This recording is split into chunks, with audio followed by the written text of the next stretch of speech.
क्या आप जानते हैं इस दुनिया में एक ऐसा भी देश है जहां अमीर गरीब का पैमाना पैसों से नहीं बल्कि खुशियों से मापा जाता है। एक ऐसा देश जहां के लोग पेड़ पौधों और अपने पर्यावरण से बहुत प्यार करते हैं। इस देश में न तो कोई रेलवे ट्रैक है और न ही अपनी खुद की कोई वायुसेना। भारत इस देश को अपना छोटा भाई कहता है। हम बात कर रहे हैं भारत के पड़ोसी देश भूटान के बारे में, जो अपनी प्राकृतिक सुंदरता, पहाड़ियों, नदियों और झरनों के कारण प्रसिद्ध है। दूर दूर से लोग यहाँ पर ट्रैकिंग और माउंटेन बाइकिंग करने के लिए आते हैं। इस देश के नियम और कानून काफी अलग है। यहाँ पर जानवरों को मारने पर उम्र कैद की सजा तक सुनाई जा सकती है। तो देर किस बात की, अपना सीट बेल्ट बांधिए और निकलते हैं भूटान की शानदार सफर पर। भूटान शब्द की उत्पत्ति भूटन शब्द से हुई, जिसका मतलब होता है पहाड़ी इलाका। भूटान देश हिमालय की गोद में बसा हुआ है। चारों तरफ आपको यहाँ पहाड़ और हसीन वादियां नजर आएंगी। इसके अलावा भूटान शब्द की उत्पत्ति होत्स अंत शब्द से भी बताई जाती है। इसका मतलब है तिब्बत का छोर।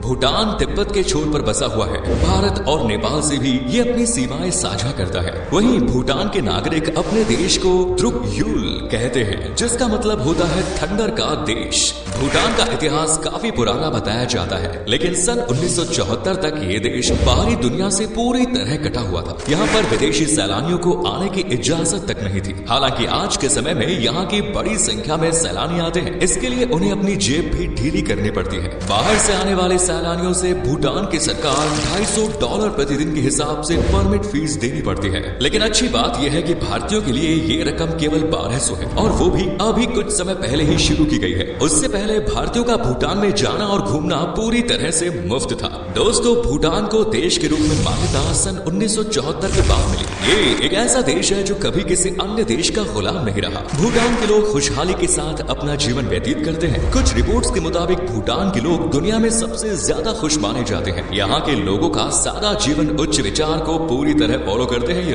लोगों का रहन सहन और खान पान काफी सिंपल है। नेचुरल ब्यूटी के बीच में जीवन व्यतीत करना इन लोगों को काफी पसंद होता है। और रिसर्च के मुताबिक प्रकृति के करीब रहने से आपकी उम्र में भी इजाफा होता है। भूटान की कुल जनसंख्या आज करीब 8 लाख तक पहुँच गई है। थिम्पू भूटान की राजधानी है और यहाँ का सबसे प्रमुख शहर भी। लेकिन इस शहर में एक भी हवाई अड्डा नहीं है। भूटान का एकमात्र हवाई अड्डा पारो इंटरनेशनल एयरपोर्ट है। भूटान देश का टोटल एरिया 38,394 वर्ग किलोमीटर है। और आपको जानकर हैरानी होगी कि इसमें से करीब 70% हिस्से में आपको जंगल और हरियाली ही देखने को मिलेगी। भूटान का नियम कहता है कि देश में 60% हिस्से में केवल ग्रीनरी होनी चाहिए, तभी इंसान खुश रह सकता है। यही वजह है कि आज भूटान दुनिया के सामने एक मिसाल पेश कर रहा है। भूटान में कहीं भी आपको बहुत ज्यादा भीड़ भाड़ देखने को नहीं मिलेगी। केवल 20 लोग यहाँ प्रति वर्ग किलोमीटर एरिया में रहते हैं। राजधानी थिम्पू में करीब 1 लाख लोग रहते हैं। लेकिन ये आंकड़ा भी बहुत ज्यादा बढ़ा नहीं है। इतने लोग तो हमारे भारत में किसी मोहल्ले में रह रहे होते हैं। भूटान की जीडीपी $2653 बिलियन तक पहुंच गई है। वहीं इस देश के लोगों की पर कैपिटा इनकम करीब $3500 के आसपास है, जो भारतीय नागरिकों से अधिक है। भूटान के अधिकतर लोग आज भी खेती बाड़ी और कृषि पर ही निर्भर करते हैं। भूटान बिजली उत्पादन के मामले में भी काफी आगे है। ये छोटा सा देश आज भारत को अपनी बिजली बेच रहा है। भूटान का सबसे अधिक इंपोर्ट एक्सपोर्ट भारत से ही होता है। भारत ही इस देश का मुख्य ट्रेडिंग पार्टनर है। भूटान देश सीमेंट, लकड़ी, मक्का और चावल का उत्पादन करता है। भूटान देश आज शिक्षा के क्षेत्र में तेजी से तरक्की भी कर रहा है। इस देश का लिटरेसी रेट 71% तक पहुंच गया है। भूटान धार्मिक आस्थाओं वाला देश भी है, और यही वजह है कि आज भी अधिकतर बच्चे मठों में शिक्षा प्राप्त करते हैं। हालांकि नए स्कूल और मॉडर्न एजुकेशन की ओर भी सरकार बढ़ावा दे रही है। इस देश में सभी नागरिकों के लिए एजुकेशन और हेल्थ पूरी तरह से मुफ्त है। धार्मिक दृष्टिकोण से देखें तो भूटान में करीब 75% आबादी बौद्ध धर्म को मानने वालों की है। इसके अलावा 23% लोग हिंदू धर्म को मानते हैं। ईसाई और मुस्लिम समुदाय के भी कुछ लोग भूटान में रहते हैं। भूटान की ऑफिशियल लैंग्वेज जोंगखा है। इसके अलावा भी देश में करीब 20 अन्य भाषाओं का इस्तेमाल होता है। भूटान के बारे में कई ऐसी बातें हैं जिन्हें जानकर आपको हैरानी भी होगी और आप इस देश की तारीफ भी करेंगे।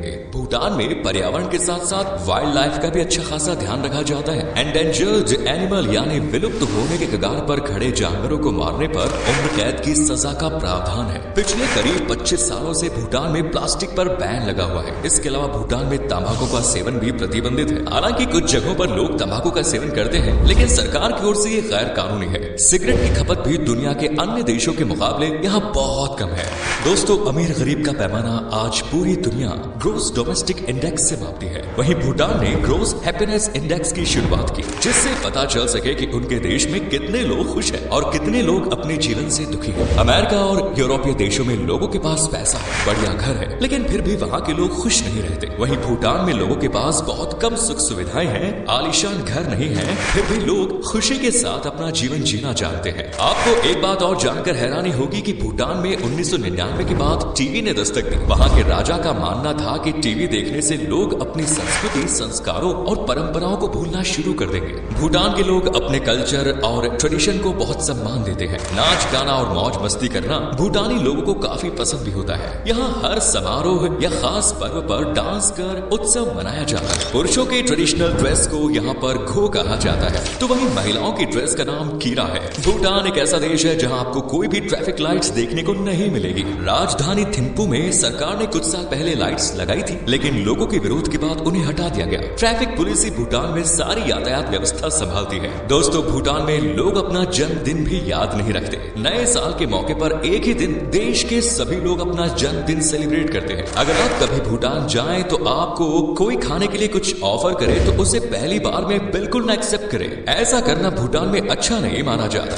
2 या 3 बार इंसिस्ट करने पर ही आप कोई भी खाने की चीज स्वीकार करें। भूटान में शादी ब्याह को लेकर काफी अलग नियम है। यहाँ के अधिकतर इलाकों में महिलाएं घर की प्रधान होती है और शादी के बाद पुरुष अपना घर छोड़कर महिलाओं के घर रहने के लिए जाते हैं। यानी कि इस देश में महिलाओं की बजाय पुरुषों की विदाई होती है। एक से अधिक विवाह यहाँ पर कोई भी कर सकता है, लेकिन समलैंगिक विवाह भूटान में गैर कानूनी है। भूटान अपनी एडवेंचर एक्टिविटीज के कारण काफी प्रसिद्ध है। यहाँ की ट्रेकिंग और माउंटेन बाइकिंग की बात ही अलग है। नदियों में रिवर राफ्टिंग का मजा भी सैलानी खुलकर लेते हैं। जगह जगह पहाड़ों के बीच में बने किले भी बेहद ही शानदार है। भूटान देश का राष्ट्रीय पशु तकिन है, वहीं ब्लू पॉप्सी देश का राष्ट्रीय फूल है। भूटान के कई फेस्टिवल्स मनाए जाते हैं, जिनमें से सबसे प्रमुख है थिम्पू शेचू फेस्टिवल। इसे भूटान का राष्ट्रीय त्योहार भी कहा गया है। ये 3 दिनों का एक फेस्टिवल होता है और थिम्पू के केंद्रीय मठ ताशिचो जोंग, इसमें हजारों लोगों द्वारा इसे मनाया जाता है। इसके अलावा जम्बे लखंग द्वीप फेस्टिवल,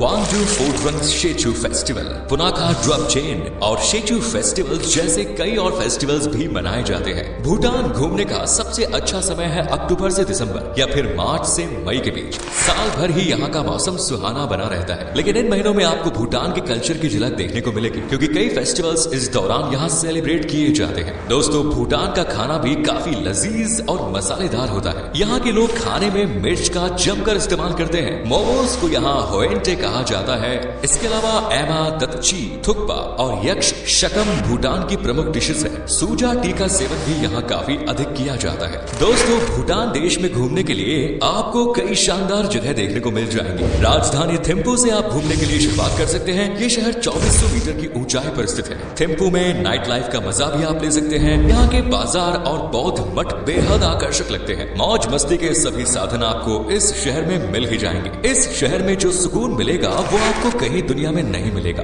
ये शहर इतना साफ सुथरा है कि आपको यकीन ही नहीं होगा कि कोई शहर इतनी स्वच्छ कैसे हो सकती है। पारो भूटान का एक और प्रमुख शहर है और देश का एकमात्र हवाई अड्डा इसी शहर में स्थित है। इसकी गिनती दुनिया के सबसे खतरनाक एयरपोर्ट्स में की जाती है। चेले लापास national museum, tiger nest monastery, weekend market Paro के सबसे प्रसिद्ध टूरिस्ट डेस्टिनेशंस हैं। पुनाखा प्राचीन समय में भूटान की राजधानी हुआ करती थी। ये जगह माउंटेन बाइकिंग, राफ्टिंग और हाइकिंग के शौकीन लोगों के बीच काफी प्रसिद्ध है। दोस्तों, भूटान जाने के लिए आप हवाई मार्ग या रेल मार्ग का इस्तेमाल कर सकते हैं। सड़क मार्ग के जरिए भूटान जाना थोड़ा मुश्किल है। दिल्ली, कलकत्ता, सिक्किम जैसे शहरों से आपको पारो इंटरनेशनल एयरपोर्ट की सीधी फ्लाइट मिल जाएगी। वहीं ट्रेन के जरिए अगर आप भूटान जाना चाहते हैं तो बंगाल के आखिरी स्टेशन जयगांव तक आपको आना पड़ेगा, जिसके बाद भूटान की सीमा शुरू हो जाती है। भूटान की करेंसी भूटानी नगल च्वक है, जो भारतीय मुद्रा के बराबर ही है। भूटान घूमने के लिए आपको 5 से 6 दिन के लिए 30 से 50 हजार रुपए खर्च करने पड़ेंगे। अगर आप वास्तव में खुद को प्रकृति के करीब महसूस कराना चाहते हैं और देखना चाहते हैं कि बिना संसाधनों और सुख सुविधाओं के लोग कैसे खुशहाल जीवन व्यतीत करते हैं, तो एक बार आपको भूटान की सैर जरूर करनी चाहिए।